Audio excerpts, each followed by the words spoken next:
Cet après-midi, direction la Russie. Je vous raconte une princesse qui fait encore parler d'elle aujourd'hui, plus de 100 ans après son assassinat, ou la véritable histoire de la nuit de la mort de la grande-duchesse Anastasia Nikolaïevna, dite Anastasia Romanov, qui était cette favorite de son père, le tsar Nicolas II. Pourquoi sa mort cette nuit du 17 juillet 1918 a-t-elle ouvert la voie à un mythe qui a parcouru le XXe siècle? Et est-on bien sûr qu'elle n'est pas de la famille d'Anne Roumanoff? Europe 1, 15h, 16h, historiquement vôtre. le récit, Stéphane Bern.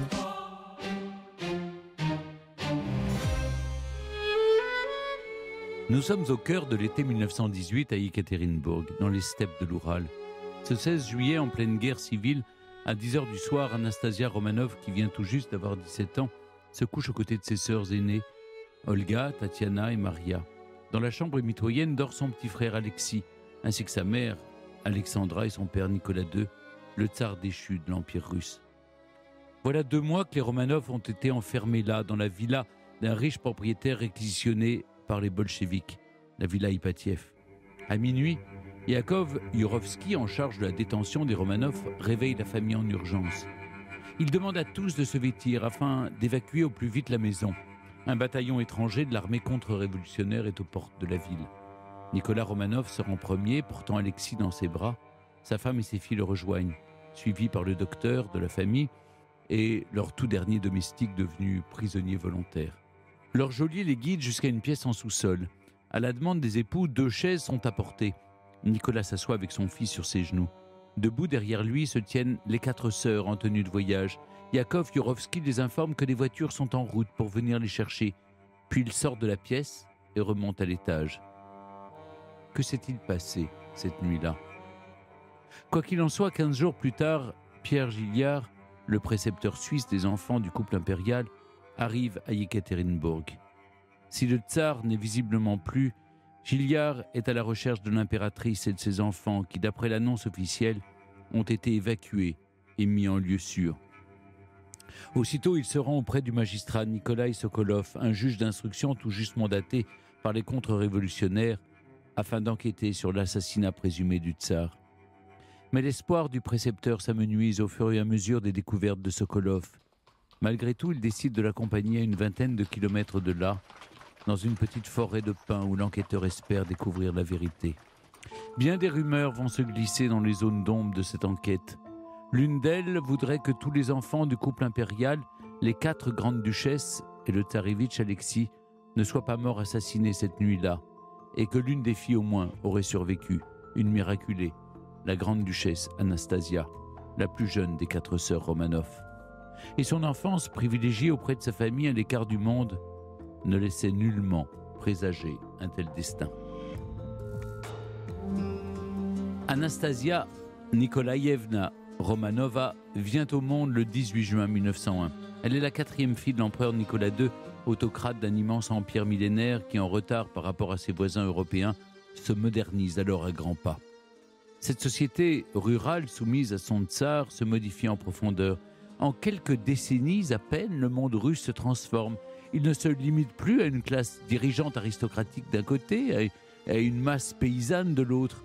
Le pays voit l'essor d'une bourgeoisie nouvelle et surtout d'une classe ouvrière qui ne cesse de croître.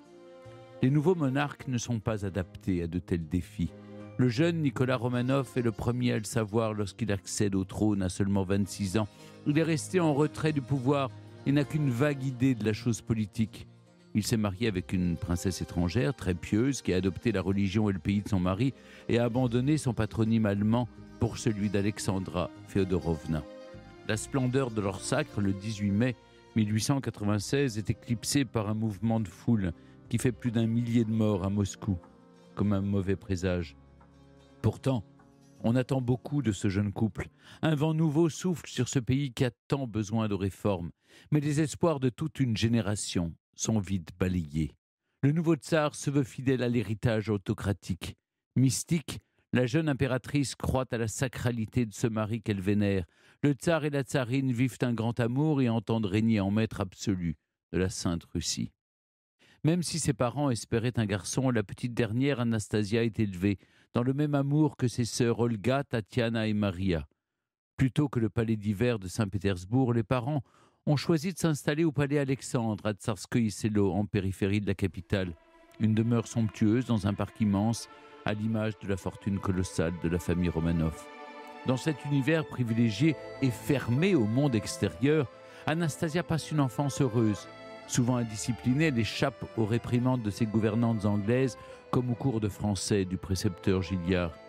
Elle préfère s'aventurer au sommet des plus hauts arbres du parc, jusqu'à ce que le tsar, inquiet, hurle à sa fille de descendre. L'impératrice se fait mère au foyer et fait son possible pour maintenir une forme de simplicité éducative. Les appartements privés du palais Alexandre ont l'apparence d'une grande maison bourgeoise de l'Angleterre victorienne. Les papiers peints des chambres sont fleuris. Les lits des 4 grandes duchesses sont sommaires, leur tenue discrète. Inséparable, douce et drôle, elle se comporte davantage en jeune fille modèle qu'en princesse impériale. Les Romanov forment ainsi un foyer très fermé, où la tendresse règne, où l'on s'écrit des mots affectueux, comme ceux que la plus jeune fille du tsar, qui est aussi sa préférée, laisse sur son bureau. « Mon génial papa, je ne veux pas aller au lit bas, je veux être avec toi, où que tu sois, Anastasia. » Nicolas Romanov partage sans aucun doute les mêmes aspirations. Il n'aime guère l'exercice du pouvoir, dont il peine à comprendre les rouages. Il préfère se promener dans le parc avec ses filles, donner le bain aux plus petites, prendre le thé avec son épouse pendant que les unes tricotent et que les autres jouent sur le tapis des appartements privés. Et c'est à contre-cœur qu'il retourne à son bureau dans une autre aile du palais, jusqu'au moment tant attendu du dîner en famille, à l'abri des regards, autour d'une cuisine simple et sans fioritures. Ce retrait protecteur s'est intensifié dans les années qui ont suivi la naissance du petit Alexis en 1904, l'année où le malheur s'abat pour la toute première fois sur la famille Romanov. Héritier tant attendu, le tsarévitch est atteint d'hémophilie et souffre de douloureuses hémorragies internes qui s'aggravent en grandissant. Ses parents accompagnent l'enfant pendant ces longues heures de souffrance. Un soir, on présente à la petite Anastasia un homme de haute silhouette et d'allure peu soignée. Un fils de paysan de Sibérie au regard pénétrant, venu examiner son petit frère. Sa mère l'a fait entrer en toute discrétion par la petite porte du palais. Il se nomme Grigori Raspoutine. Il s'est autoproclamé homme de Dieu et depuis peu il commence à se faire connaître dans la haute société pétersbourgeoise pour ses talents de guérisseur. Grâce à lui, l'état du tsarévitch semble s'améliorer et Raspoutine se rend vite indispensable. En réalité, il manipule des parents impuissants face à la douleur de leur fils. Le tsar et la tsarine sont des proies faciles et Raspoutine n'a eu qu'à se glisser dans leur souffrance. Désormais, l'étrange visiteur du soir a libre accès au palais. Il rejoint le tsarévitch dans sa chambre et lui raconte de vieux contes russes. Anastasia et ses sœurs les rejoignent. Il n'est pas rare que le tsar lui-même, accompagné de sa femme, soit de la partie. Un ange noir est entré dans la vie des Romanov et contribuera bientôt à faire chavirer leur destin. Et le basculement est proche, mais le tsar ne voit rien venir. S'il est exemplaire en privé, il n'en va pas de même dans la sphère publique. Un fossé se creuse entre Nicolas II et son peuple. Mal conseillé par son épouse, peu à l'écoute de ses ministres, le tsar demeure sourd aux revendications collectives et les ténèbres qui s'étendent bientôt sur le pays ne vont pas épargner sa famille. L'année 1905 est celle de la révolte. Le 22 janvier, après que la garde impériale du palais d'hiver a ouvert le feu sur une foule de travailleurs en grève, la figure du tsar se fissure, les attentats s'enchaînent et le régime vacille. Le tsar se rétablit de justesse grâce à quelques concessions libérales, puis son règne reprend son cours, chaque année un peu plus fragile. 8 ans plus tard, au printemps de l'année 1913, Nicolas II célèbre le tricentenaire de la dynastie des Romanov. Sur son yacht, sa famille remonte la Neva puis la Volga pour un pèlerinage à travers la Russie. Les 4 grandes duchesses rayonnent. Sur leur passage, elles voient des paysans les acclamer, s'agenouiller ou même se jeter à l'eau pour les voir de plus près. Mais le feu couve sous la cendre. Dès l'hiver, les grèves ouvrières reprennent et même la paysannerie traditionnellement fidèle au tsar commence à se révolter.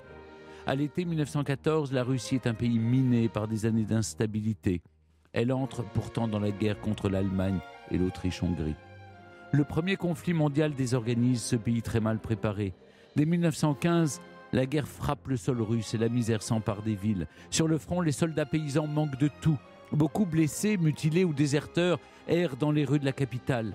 Nicolas II, près du front, a laissé le pouvoir à sa femme.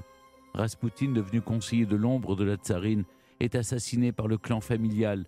dans l'espoir d'éviter la catastrophe. Cela n'empêche pas la révolution d'éclater en mars 1917.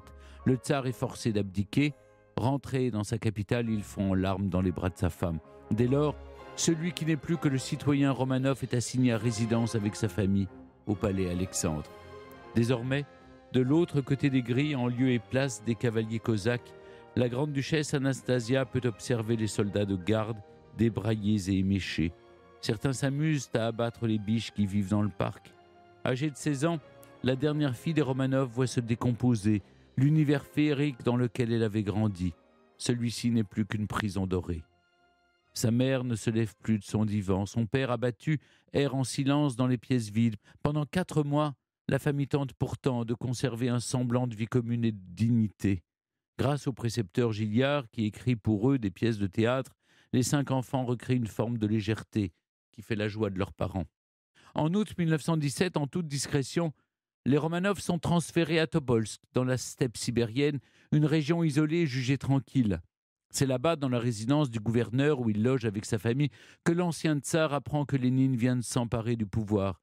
Il est atterré, comme il le sera, en mars de l'année suivante, en apprenant le traité de paix catastrophique que les bolcheviks viennent de signer avec l'Allemagne. En secret, il espère encore qu'on les délivre enfin. Anastasia échappe aux leçons de catéchisme de sa mère pour fumer dans le petit jardin boueux entouré de hautes palissades. Le parc fastueux du palais Alexandre appartient à une autre vie. Dans ses yeux bleus, la malice de l'enfance ne brille plus. L'inquiétude et l'ennui s'y sont invités. À court de ressources pour se distraire, depuis sa fenêtre désœuvrée, elle regarde les gens passer.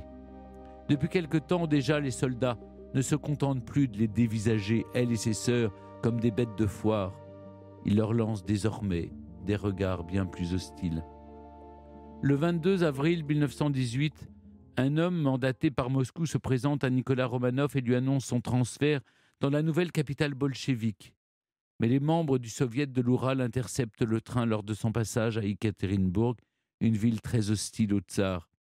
Le couple impérial est mené de force à la villa Ipatiev, une maison bourgeoise aussitôt transformée en forteresse. Un mois plus tard, fin mai, les enfants séparés de leurs parents rejoignent la villa, accompagnés de quelques domestiques. Avec l'aide de ces derniers, les jeunes princesses cousent les joyaux de famille dans les doublures de leurs robes. Privations et humiliations se multiplient. Encouragés à boire, les gardiens brutalisent les prisonniers. Les obscénités pleuvent sur les 4 jeunes filles privées de toute intimité. Afin de rétablir un semblant d'ordre dans la villa, un agent de la police politique, la Tchéka, en prend le commandement. C'est Yakov Yurovski, un homme froid et méthodique, comme tous ses semblables. Il est aussi membre du soviet local qui a voté l'exécution du tsar. Il n'attend plus qu'un aval de Moscou pour passer à l'acte. La tension devient palpable dans la villa Ipatiev. Au début du mois de juillet, les Blancs approchent. L'évasion des Romanov serait terrible pour le pouvoir en place et Lénine s'empresse de donner aux membres du soviet de Yekaterinbourg le droit de disposer comme ils l'entendent des Romanov. Il s'agit en réalité d'une sentence de mort déguisée. Le 16 juillet, dans l'après-midi, alors que l'ancien tsar et ses filles sont en promenade et que sa femme se repose avec son fils, Yurovski réunit dans sa chambre 12 hommes de la Tchéka et leur expose le plan. Dehors, les gardes ont été prévenus de se faire discrets et de ne pas s'inquiéter s'ils entendaient du bruit, cette nuit-là, dans la villa. Et rien de ce qui s'apprête à se dérouler ne doit fuiter. Dans les semaines qui suivent, personne ne pourra prétendre savoir ce qu'il s'est exactement passé au cours de cette nuit du 16 au 17 juillet 1918. Personne, ou presque. Sauf le magistrat Nikolai Sokolov, mandaté par les Blancs pour enquêter sur l'assassinat présumé du tsar, sauf aussi le Suisse Pierre Gilliard. Au cours de l'été 1918, voilà presque 2 mois que le précepteur a été séparé des enfants qu'il avait sous sa garde lors de leur voyage pour rejoindre leurs parents à Yekaterinbourg. Depuis la vitre du wagon où il était retenu de force, il a assisté impuissant aux violences que les bolcheviks ont infligées aux 4 sœurs et à Alexis. Celui qui a décidé de les suivre dans leur dernière année de captivité n'a d'autre obsession que de les retrouver. Il est loin d'imaginer le véritable déroulé des événements de cette nuit, où tout a basculé. Il a bien appris dans un communiqué officiel l'exécution du tsar dans la nuit du 16 juillet. Mais est-ce la vérité ? Le pays est plongé dans un chaos indescriptible. Tout va si vite, tout est rumeur. Il ne peut se fier qu'à lui-même, mais il a bon espoir de retrouver les enfants sains et saufs, car le communiqué précise que les autres membres de la famille Romanov sont en vie. Il rejoint donc la ville de Ekaterinbourg, occupée depuis peu par un bataillon tchécoslovaque de l'armée blanche, et rencontre Nikolai Sokolov, tout juste nommé juge d'instruction par les contre-révolutionnaires. Le magistrat mène les tout premiers interrogatoires des gardes de la villa Ipatiev après leur arrestation. Il y est retourné plusieurs fois, notamment dans cette pièce du sous-sol où il sait désormais que quelque chose s'est passé. Son attention se porte vers une forêt située à 20 km de là, abritant une clairière où 4 pins esseulés, surnommés les 4 frères, entourent le puits d'une mine désaffectée. Persuadé que toute la famille du tsar a été assassinée, Sokolov pense que tout s'est terminé ici, dans ce bois. Mais il manque de preuves. Et surtout, il n'a pas retrouvé les corps. Il n'en faut pas plus pour que les rumeurs commencent à circuler dans la région. Pour beaucoup, les enfants du tsar ne sont pas morts. L'enquête avance, malgré les difficultés des recherches sur le terrain et le manque de preuves. Il faudra pourtant attendre 1991 pour que 5 corps soient enfin retrouvés, exhumés d'un sentier de forêt à proximité de la clairière des 4 frères. On présume alors qu'ils sont ceux du tsar, de sa femme et de 3 de leurs enfants. 2 corps restent introuvables et la rumeur de la survie d'Anastasia, présente depuis toujours, se ravive. 7 ans plus tard, en 1998, l'ADN confirme que les 5 corps sont bien ceux des parents et de leurs enfants. 10 ans de plus et on les identifie formellement. Anastasia est l'un d'entre eux. Entre-temps, les 2 corps manquants ont été retrouvés et authentifiés eux aussi. Ce sont ceux de Maria et d'Alexis qui rejoignent alors les restes de leur famille, à jamais réunis dans la crypte de la capitale Pierre et Paul de Saint-Pétersbourg. Habité par sa quête de la vérité, Pierre Gilliard resta près de 3 années aux côtés du magistrat pour l'aider à résoudre les mystères entourant le crime avant de quitter la Russie pour la Suisse, hélas persuadé que Sokolov avait raison dès les prémices de son enquête. Aujourd'hui, en recoupant les témoignages, il est possible d'établir un récit précis de la nuit du 17 juillet à la villa Ipatiev. Yurovsky redescend de l'étage où il était monté, suivi par 12 agents. Il entre dans la pièce où l'attend la famille impériale, accompagné du valet Tchoup, du cuisinier Karitonov, du docteur Botkin et de la femme de chambre Demidova. Le policier s'avance alors devant le groupe et d'une voix nerveuse annonce de façon expéditive la sentence de mort dont il a reçu l'ordre, comme pour légitimer l'acte barbare qui va suivre. Le tsar se lève de sa chaise pour protester. Yurovsky le met en joue et tire une balle à bout portant qui le tue sur le champ. C'est le signal. Dans la panique générale, les bourreaux déchargent leurs revolvers. Les corps tombent les uns après les autres. Dans un premier temps, les enfants échappent à leurs tueurs. Le tsarevitch rampe sur le sol avant d'être abattu. Les balles ratent leur cible ou ricochent sur les nombreux bijoux que cachent les sœurs dans les doublures de leurs robes. Les tueurs se crispent et vident leurs chargeurs en direction des grandes duchesses. Anastasia est la toute dernière de sa famille à rester en vie. Non touchée, elle s'est évanouie. Elle reprend connaissance, hurle d'effroi. Les tueurs se ruent sur elle à la baïonnette. Son chien King Charles s'échappe de ses bras et reçoit un coup de crosse. Le silence s'installe. Tout est fini. Les corps sont chargés à l'arrière d'un camion, puis amenés jusqu'à la clairière des 4 frères. Ils sont alors sectionnés, puis en partie brûlés. Les bourreaux reviennent le lendemain pour finir la besogne. Dans la précipitation, ils tentent de faire disparaître les corps par différents moyens et changent d'emplacement. Dans leur va-et-vient, les pierreries des grandes duchesses cachées dans la doublure de leurs robes s'éparpillent dans les bois. Depuis Moscou, Lénine choisit de dissimuler au public la mort des enfants, mais il ordonne que tous les autres membres de la famille Romanov soient massacrés au cours des jours qui suivent l'exécution du tsar. Quelques tantes et cousins parviendront pourtant à s'échapper et s'éparpilleront aux 4 coins du monde, un peu comme les bijoux de la famille Romanov dans la clairière des 4 frères en cette sombre nuit de juillet 1918. Et pourtant, beaucoup ne croient toujours pas à cette disparition. Pour preuve, les nombreuses réapparitions de la grande-duchesse Anastasia, car dès les semaines qui succèdent au massacre des Romanov, nombreuses sont celles qui se présentent comme la dernière des grandes-duchesses, et nombreux sont ceux aussi qui assurent l'avoir reconnue. Anastasia n'est plus depuis 1918 et pourtant, elle vit toujours dans les mémoires et demeure sans nul doute la plus célèbre des 5 enfants Romanov. Aujourd'hui encore, malgré les certitudes récentes, la rumeur persiste. En effet, et on peut se demander pourquoi le mythe survit. Celui d'Anastasia plutôt que celui d'Alexis ou d'une des autres sœurs. Peut-être parce que son prénom veut dire « celle qui renaît ». Peut-être parce que la jeune fille, tout juste âgée de 17 ans, innocente, en pleine santé, contrairement à son frère, symbolise la vie qui s'ouvrait devant elle et qui lui a été sauvagement ravie.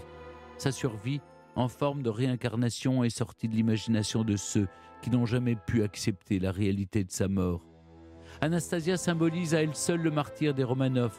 Sa légende dissimule un sentiment de culpabilité collective, comme le montre la réhabilitation progressive de la famille impériale depuis plus de 30 ans, devenue malgré elle le symbole de la violence bolchevique, le crime originel de la révolution d'octobre en quelque sorte. Le président russe Boris Yeltsin dira lui-même qu'il constituait l'une des pages les plus honteuses de l'histoire du pays. Sur les lieux du massacre, il fera construire une église, la cathédrale sur le sang versé, inaugurée en 2003, où depuis cette date se rendent de nombreux pèlerinages. Depuis la canonisation de la famille impériale en l'an 2000, Nicolas II est redevenu une figure sacrée, et comme au temps des tsars, les visiteurs s'agenouillent et embrassent les icônes enluminées de sa famille. Dans les foyers du pays, le portrait du dernier tsar de Russie est désormais plus présent que celui de Lénine. Comble du paradoxe.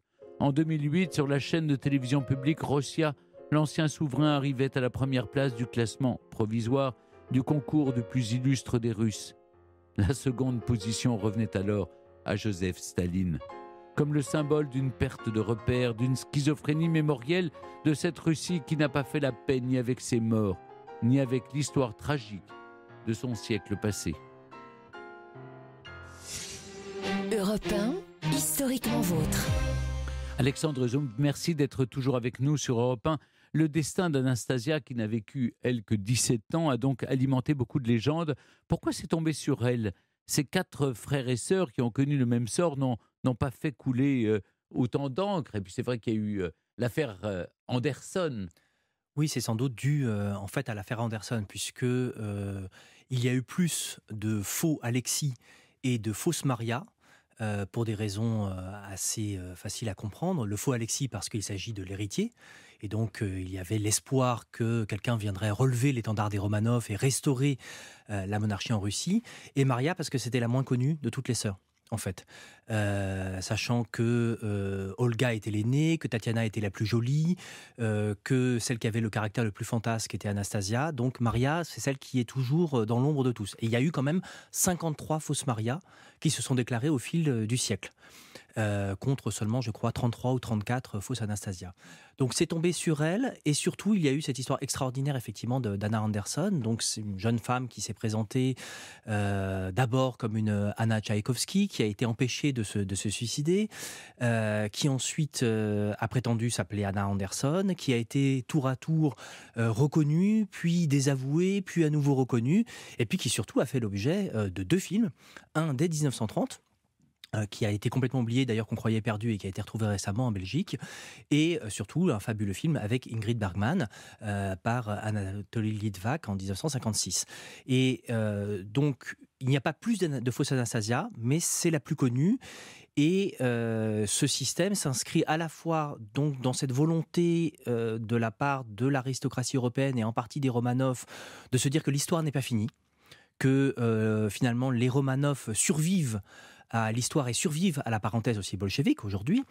D'autre part, il y a aussi des problèmes psychiatriques chez un certain nombre de ces imposteurs. Et enfin, il y a aussi des arnaqueurs, purs et simples. Et d'ailleurs, le premier, il y a même eu un faux Nicolas, qui a été reconnu très très rapidement comme un imposteur. Donc c'est allé jusqu'à l'imitation du tsar. Et puis il y a ce phénomène culturel qui est très typiquement celui du XXe siècle, qui est celui de la généralisation de la fiction. Et c'est le siècle du cinéma. Et le cinéma a aussi beaucoup fait donc pour cette célébrité d'Anastasia. Et puis dernière chose, dans toute l'histoire des monarchies européennes, il y a toujours eu des histoires d'imposteurs, de personnes qui s'autoproclamaient tsars, y compris dans l'histoire russe, au moment de Pougachev, pendant le temps des troubles. On a la même chose en Espagne, et ça correspond aussi à une ferveur populaire qui veut croire en un sauveur.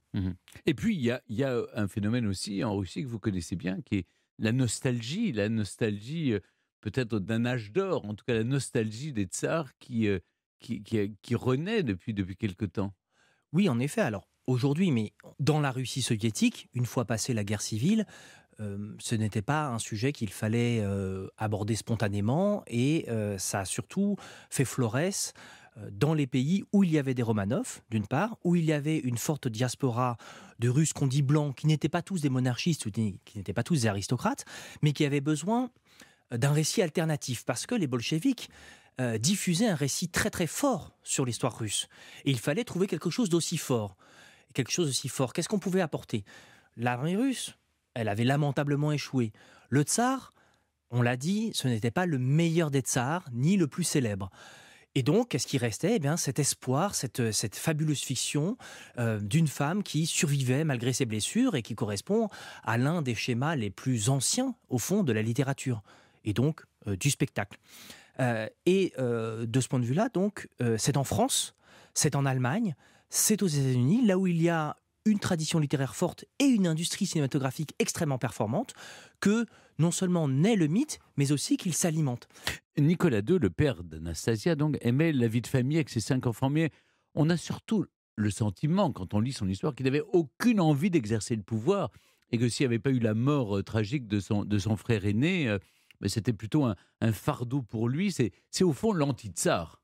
C'est tout à fait l'anti-tsar, en effet. Alors, il faut dire qu'il était assez ouvertement méprisé par son propre père, Alexandre III, qui n'avait pas un caractère facile.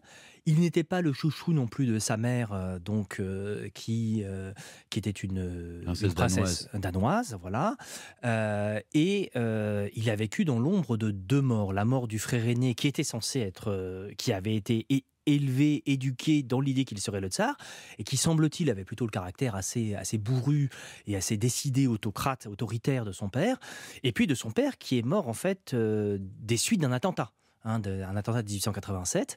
Donc Nicolas II se retrouve en première ligne, lui qui devait avoir une vie en quelque sorte de patachon aristocrate, eh bien se retrouve projeté sur le devant de la scène, projeté en même temps que son cousin, qu'il avait longuement fréquenté à la cour de Victoria, à savoir Guillaume II, et avec qui il n'a pas les relations les meilleures du monde. C'est un euphémisme. Et est-ce le tsar, ses actions et surtout ses inactions qui vont provoquer sa propre mort et celle de toute sa famille ? Alors, il a beau se proclamer autocrate de toutes les Russies, le tsar n'est pas le chef du gouvernement. Bien sûr, il gouverne par oukase, mais il n'est pas omniscient, il a assez peu d'appétence pour la chose politique. Et en fait, quand il y a des chefs du gouvernement forts, le tsar est inexistant. Et d'ailleurs, c'est pour ça qu'il n'aime pas trop ce type de profil et qu'il préfère des profils plus faibles qui lui permettent d'exister un peu plus. Donc, on est quand même aussi à une époque, vous l'avez dit tout à l'heure, de modernisation de la Russie, où donc il y a des intérêts économiques, des intérêts diplomatiques qui dépassent largement la question de l'autocratie. Et autant, on va dire, il est révéré, voire vénéré à l'intérieur de la Russie, autant il est accueilli de manière triomphale, par exemple en 1896 à Paris, avec des millions de personnes dans les rues, ça a été même filmé, c'était un des premiers films Lumière, autant, en réalité, il exerce de manière très très anecdotique le pouvoir. Bien souvent, on lui fait signer, et c'est la même chose d'ailleurs pour Guillaume II, tant que Bismarck est au pouvoir. Et c'est une des raisons du désaveu de Bismarck par Guillaume II aussi. Sont 2 hommes faibles qui veulent exister face à des pouvoirs politiques. Et des hommes qui sont confrontés à des événements plus grands qu'eux et qui n'ont pas derrière eux la solidité d'un système. En tout cas, la dynastie Romanov n'a pas la solidité d'une république française. Et encore, il a fallu l'arrivée de Clémenceau, en quelque sorte, qui était un des hommes forts plus peut-être que Poincaré, pour que la République française s'en tire définitivement. Donc il ne faut pas non plus juger intrinsèquement, mais comparer. Qui peut survivre? Déjà, il a survécu à une première révolution, à une première défaite retentissante contre le Japon en 1905, avec une flotte entière coulée, avec des mutineries, avec des révoltes d'ouvriers dans le quartier de la Presnia à Moscou. Il a réussi en cédant une partie de son pouvoir et en créant une assemblée consultative, la Douma, donc par le fameux manifeste du 17 octobre, à conserver son pouvoir. Mais il était à partir de ce moment-là en sursis. Il y a un personnage sombre et que vous connaissez bien dans l'histoire de la famille Romanov, c'est Grigory Raspoutine. Vous lui avez consacré un livre il y a quelques années. Comment est-ce que ce fils de paysan de Sibérie, cet homme rustre et sale, introduit au palais par les princesses du Monténégro, arrive à accéder jusqu'au tsar, à la tsarine et à devenir un peu leur âme damnée? Oh, âme damnée, je pense que c'est un peu fort. Mais par contre, j'ai apprécié tout à l'heure dans le récit, oui, une très belle phrase. Il est venu, en fait, guérir une blessure intime. Oui. Il s'est glissé dans leur souffrance. Voilà, il s'est glissé dans leur souffrance. Et moi, je dirais, c'était le baume sur leur blessure intime qui a été longtemps un secret d'État jusqu'en 1912. Et c'est à partir du moment où il y a un secret qui n'est partagé que par quelques proches, et à partir du moment où Raspoutine a réussi d'une manière ou d'une autre, non pas à guérir l'hémophilie, on ne peut pas guérir l'hémophilie, mais il a réussi à soulager le tsarévitch. Et comment est-ce qu'il a fait? On ne sait pas exactement. Probablement, il connaissait un certain nombre de simples, comme un certain nombre de personnes en Sibérie, donc d'une médecine, on va dire, de l'aromathérapie aujourd'hui, ou des huiles essentielles, mais aussi, il avait des dons d'hypnotiseurs. Et donc ça soulage. On raconte qu'il a interdit l'aspirine aussi, qui évidemment fluidifie le sang et est très mauvaise pour les Je les pense hémophiles. surtout qu'il a chassé des médecins qui étaient bien en peine à l'époque de soulager. Effectivement, l'aspirine existait déjà et elle était peu conseillée, mais il a su gagner la confiance parce qu'il a sauvé le tsarevitch, non pas de la mort, mais il a réussi à soulager ses souffrances et il a construit autour de ce soulagement réel une fiction. Et les parents Romanov, en particulier Alexandra, qui se sentaient coupables, parce que vous ne l'avez pas dit, c'est par elle Bien sûr, qu'est venue l'hémophilie. l'hémophilie est transmise par les femmes, mais c'est les hommes qui en souffrent. Exactement. Et donc, elle se sentait d'autant plus coupable. Et il a su lui dire, avec ses mots simples à lui, ces mots de paysan et de religieux, ce qu'elle voulait entendre. Est-ce que pour autant il la manipulait ? Oui, dans son intérêt à lui, mais pas au-delà de ça. C'est-à-dire qu'il a fait partie de ses familiers qui pouvaient, en tout cas jusqu'en 1914. Après, l'histoire de Raspoutine pendant la guerre, c'est quelque chose de complètement différent. À partir du moment où il y a eu une tentative d'assassinat contre lui, où il revient d'entre les morts en quelque sorte. Là, c'est 2 dernières années de bacchanal et de grand n'importe quoi, il faut le dire. Mais jusqu'à la guerre, il fait partie de l'écosystème Romanov. Alexandre, en mars 1917, la révolution éclate. Le tsar abdique. Les Romanov vivent reclus avant de rejoindre la villa Ipatiev. Ils vivent reclus dans le palais Alexandre. Et là, les gardiens leur imposent donc des humiliations qu'on dit quotidiennes. Que se passe-t-il dans ce palais ? Il faut peut-être le dire à nos auditeurs, le palais est finalement une grande maison blanche, assez simple. Enfin, de plein pied. C'est une villa palladienne. Vous y êtes entré à l'intérieur, moi aussi. C'est vraiment, c'est meublé très simplement. On dirait... On est un peu à Osborne House sur l'île de Wight, c'est vraiment très anglais. Alors les meubles ne sont plus d'époque parce qu'évidemment, s'ils n'ont pas été volés, ils ont été de toute façon brûlés à l'époque où il n'y avait plus de bois de chauffage. Mais ce qui est sûr, c'est que la vie était simple. Les humiliations, alors ça c'est aussi un grand thème. Est-ce qu'il n'est pas tout simplement humiliant d'être appelé Romanov, d'être appelé par, non pas son Altesse Sérénissime, la Grande Duchesse, mais tout simplement Anastasia Nikolaevna, et de vivre plus simplement, et puis de vivre dans une Russie, vous l'avez dit, qui est quand même dans un certain chaos. Et il faut dire que le menu, on continuait à leur apporter un certain nombre de choses depuis la ferme impériale, mais comme les menus étaient régulièrement publiés dans la presse, il fallait un peu en rabattre aussi. Ensuite, le fait que, on trouve Nicolas coupant du bois, etc. Mais d'abord, c'est quelque chose qu'il aimait bien faire. Il aimait bien jardiner, il aimait bien faire des choses manuelles parce qu'il n'était pas très non plus cérébral. Et finalement, ses enfants aimaient bien aussi cultiver les jardins. Ce qui était plus inquiétant pour eux, et ce dont les a sauvés le grand dirigeant de l'époque avant Lénine, qui s'appelait Alexandre Kerensky, qui s'était installé au Palais d'Hiver, et on se moquait de lui parce qu'il avait les mêmes initiales qu'Alexandra Fyodorovna, donc Alexandre Fyodorovitch Kerensky. Eh bien, c'est le procès. Il a failli avoir le procès des Romanov. Et Kerensky a voulu l'éviter à tout prix. Donc il y a eu une grande commission sur les forces obscures qui ont menacé la Russie, qui a été mise en scène et organisée, qui a interrogé tous les grands ministres, qui a interrogé essentiellement sur Raspoutine, mais pas que, sur l'influence de la Marie-Antoinette russe, qui était Alexandra Fyorovna, donc Alix de Hesse. Mais le procès n'a pas eu lieu. Et donc Kerensky a toujours essayé de faire en sorte de mettre un mur de protection autant qu'il pouvait, et de ménager le plus possible. Non pas parce qu'il aimait les tsars, non pas parce qu'il voulait restaurer la monarchie, c'était un avocat travailliste, et la monarchie était totalement déconsidérée dès le mois de mars, mais tout simplement parce qu'il jugeait que ça ajouterait au chaos ambiant et que ça ne l'aiderait pas, lui, à construire la Russie qu'il envisageait. Le vent a tourné quand même à partir de mars 1917. La liberté de la presse est proclamée. Il y a de nombreux pamphlets anti-tsar qui circulent. Des caricatures Des terribles. caricatures, oui. Donc on peut se moquer des puissants. Alors, ça ne dure que quelques semaines. C'est ce que des fois j'appelle une première glasnost, un premier moment de transparence. On peut tout dire. Fin de la censure, plus de police politique, fin du crime de lèse-majesté qui pouvait vous conduire en prison, et non pas quand même à l'exécution ou au goulag comme plus tard sous Staline. À partir de ce moment-là, il y a une ambiance de carnaval.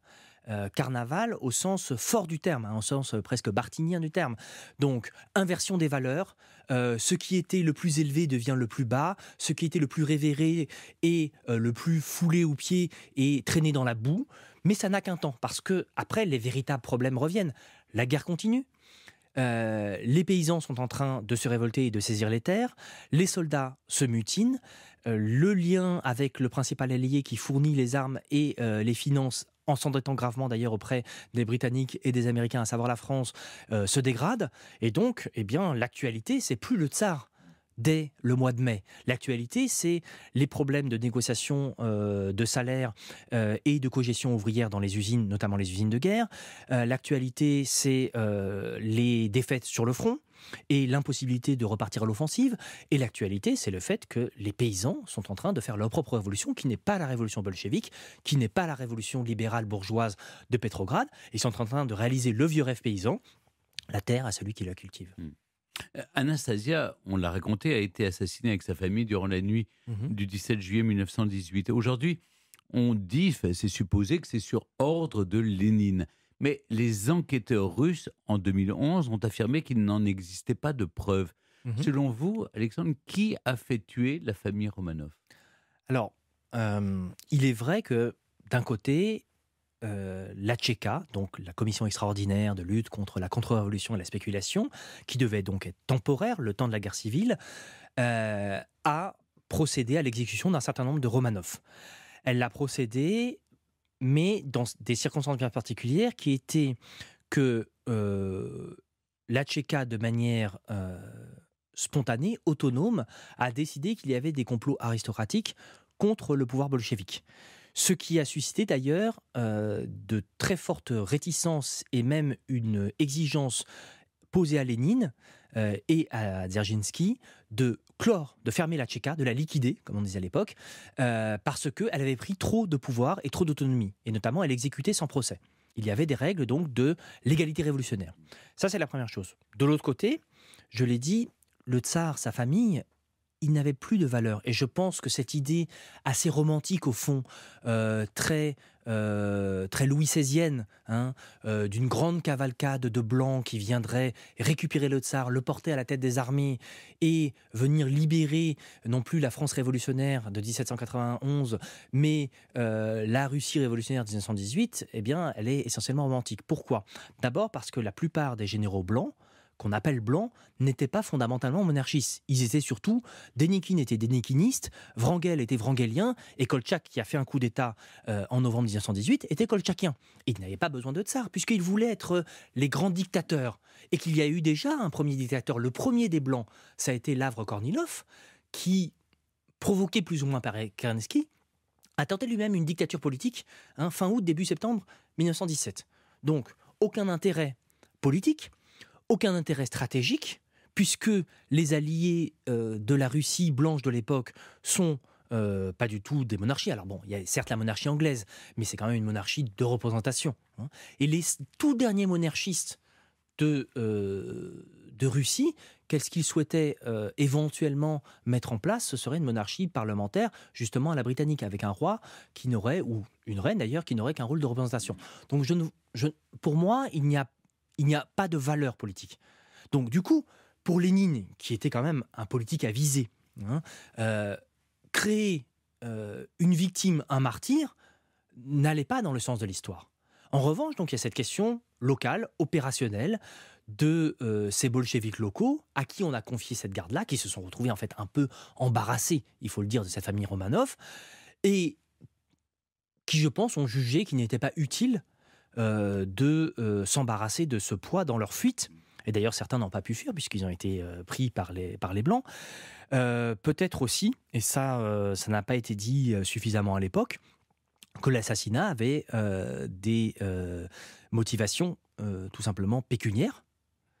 On sait que c'était un secret de polichinelle, que la famille tsariste cachait sur elle des valeurs et des bijoux. Et à mon avis, c'est une des causes potentielles de leur assassinat. Pour terminer, le tsar Nicolas II et toute sa famille ont été canonisés il y a 23 ans, l'an 2000, et la figure de Nicolas II reste populaire aujourd'hui en Russie. Pourtant, son héritage fait débat. Comment vous expliquez cette soudaine et étrange popularité du dernier des Romanov? Alors c'est vrai qu'il y a un nouveau tsar qui règne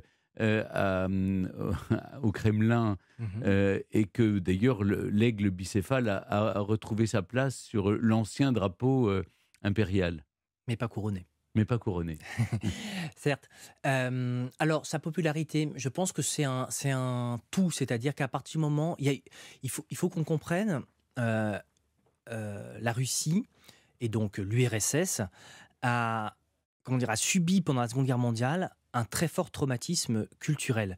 Il faut s'imaginer une guerre d'annihilation de la part des Allemands et la destruction de beaucoup, dans toute la partie ouest, de beaucoup de monuments. Donc, ces destructions ont créé une nostalgie de ce qui avait disparu et qui a été une première fois réactivé sous Brejnev. Donc on joue de ça, on le vend à l'étranger, on revend à nouveau l'âme russe, on revend les châles magnifiquement brodés ou peints, etc. Et donc ensuite arrive le pouvoir. Eltsine, sous Eltsine, il n'y a eu absolument pas de nostalgie.